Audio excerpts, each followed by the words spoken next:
recipe where I translate it. But anyway, these are recipes for the home cook. They are, don't let the fact that I have cooked as long and as much as I have intimidate you.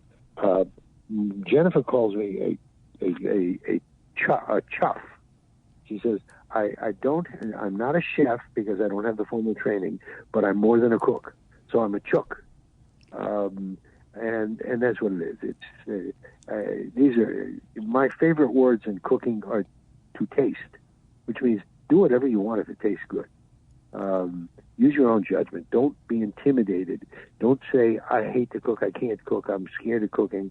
These are easy recipes. These are really easy recipes. And the stories of the women are just I think they're just incredible. This has just been so delightful. I do have one more question for you.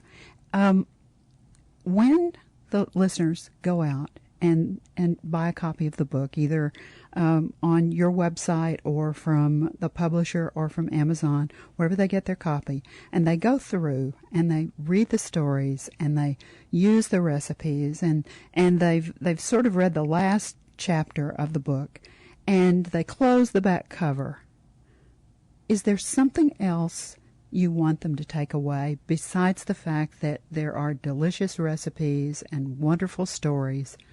Is there another message from the book? Life can be wonderful if you live it, if you let it happen. I almost changed the name of the book to the subtitle, The Tastes and Tales of a Wonderful Life, because I've had a wonderful life, primarily because I got a foundation from my parents that let me grow and develop in some incredible ways. You said at the beginning something about the various things I've done with my life. It's been just a wonderful journey. I'm not done yet. By no means. There's a great line from the show South Pacific. I am by no means through.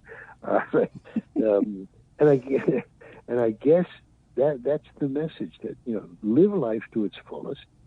Enjoy every day. Live every day as if you're darn sure there's going to be another one. And make sure every day that whatever you're doing is connected to something that happened yesterday and something you're going to be doing tomorrow. And it'll turn into a wonderful life. But when I have autographed the book for people, that's been my message to them. It's been, may all the tastes and tales of your life be wonderful.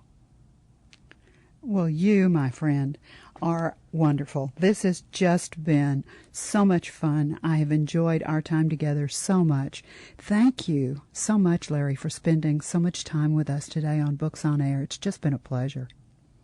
Well, thank you, too. It's been my pleasure also. Now, remember, you can find Cooking for a Beautiful Woman, The Tastes and Tales of a Wonderful Life, either on Amazon or on Larry's website.